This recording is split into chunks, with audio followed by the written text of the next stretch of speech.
Shalom Bapak Ibu, puji Tuhan kita akan kembali belajar dari gereja Smyrna. Situasi kondisi gereja ini yang kalau secara lahiriah mereka sangat memprihatinkan hidup mereka, karena mereka dalam kondisi miskin, menderita, dan mereka mengalami fitnah dari yang disebut jemaat iblis. Walaupun mereka mengaku adalah kelompok orang-orang Yahudi, tetapi sebenarnya tidak. Dan mereka menghadapi penderitaan yang begitu luar biasa. Ada nasihat yang Tuhan berikan kepada gereja ini. Saya akan kembali baca dari pasal 2 ayat 8 mulai. Tuliskan kepada malaikat jemaat di Smyrna, inilah firman dari yang awal dan yang akhir yang telah mati dan aku hidup kembali. Aku tahu kesusahanmu, kemiskinanmu, namun engkau kaya, dan fitnah mereka yang menyebut dirinya orang Yahudi, tetapi yang sebenarnya tidak demikian. Sebaliknya mereka adalah jemaat iblis. Jangan takut terhadap apa yang harus engkau derita. Sesungguhnya iblis akan melemparkan beberapa orang dari antaramu ke dalam penjara, supaya kamu dicobai dan kamu akan beroleh kesusahan selama 10 hari. Hendaklah engkau, perhatikan, nasihat Tuhan untuk jemaat ini adalah, hendaklah engkau setia sampai mati, dan aku akan mengaruniakan kepadamu mahkota kehidupan. Jadi ada dua nasihat yang kalau kita perhatikan. Yang pertama, jangan takut. Yang kedua, hendaklah kamu setia sampai akhir. Dan Alkitab berkata banyak dipanggil, sedikit dipilih. Tetapi orang yang akan bersama-sama dengan Tuhan adalah mereka yang dipanggil, dipilih, tapi nggak sampai dipanggil, dipilih, tetapi sampai setia, sampai akhir.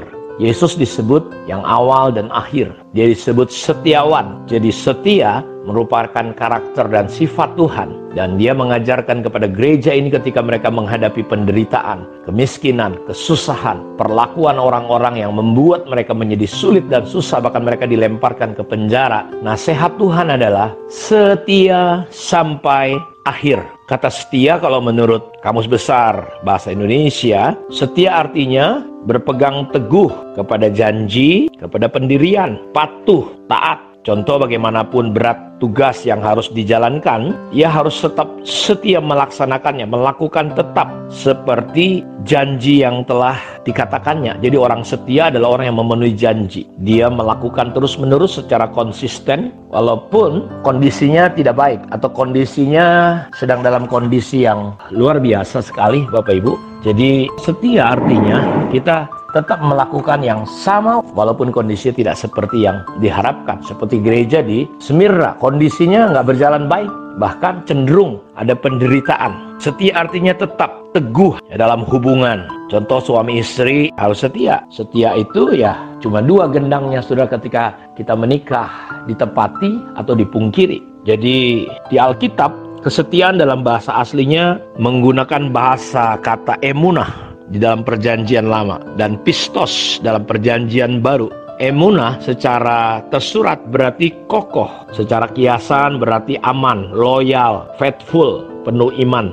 Jadi salah satu hal terpenting dalam hidup kita sebagai orang percaya adalah kesetiaan. Tuhan tidak pakai orang-orang yang luar biasa, tapi biasanya orang-orang yang luar biasa itu lahir dari sebuah sifat karakter yang disebut setia, emunah. Jadi ini bahan ya, kalau saudara mau menikah butuh kesetiaan, pelayanan butuh kesetiaan, kerja butuh kesetiaan. Di tengah-tengah situasi kehidupan orang pada hari ini, orang mau cepet, orang maunya langsung besar. Padahal kita nggak ada yang lahir langsung umur 50 tahun. Kita lahir dari umur 0, ada proses. Tapi banyak orang nggak tekun, nggak setia, pengennya cepat. Orang kerja sekarang bajak membajak, nggak mau menciptakan orang-orang. Makanya kita kehilangan orang-orang yang berkarakter, yang bernama setia. Karena itu Alkitab sangat mengajarkan, menjunjung tinggi, bahkan Yesus menasihati gereja di Smyrna ini supaya mereka belajar setia.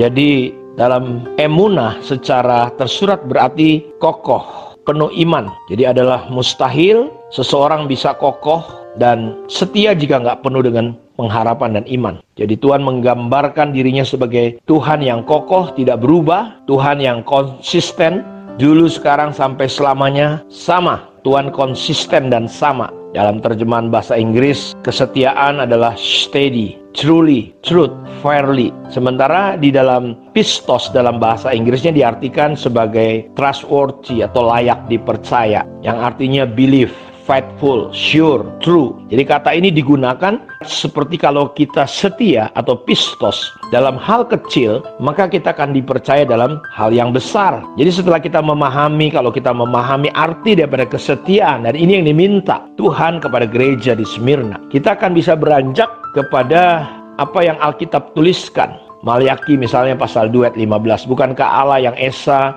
menjadikan mereka daging dan roh, dan apakah yang dikehendaki kesatuan itu keturunan ilahi. Jadi jagalah dirimu dan jangan orang tidak setia terhadap istri di masa mudanya. Dalam Mika 6 ayat 8, hai manusia, telah diberitahukan kepadamu apa yang baik dan apakah yang dituntut Tuhan daripadamu selain berlaku adil, mencintai kesetiaan, dan hidup dalam rendah hati di hadapan Allahmu. Jadi Tuhan ngomong salah satu yang dituntut karakter orang percaya, karakter gereja, karakter jemaat adalah kesetiaan. Pertanyaan saya, apakah engkau setia dengan perkara kecil? Terkadang orang cuma tahu ngomong-ngomong aja, ya, menggerutu, ngomel segala macam, tapi dia nggak setia bagaimana membangun, mengikuti proses-proses Tuhan. Dalam Amsal 3:3-4, janganlah kiranya kasih dan setia meninggalkan engkau. Kalungkanlah itu pada lehermu, tuliskanlah itu pada loh hatimu.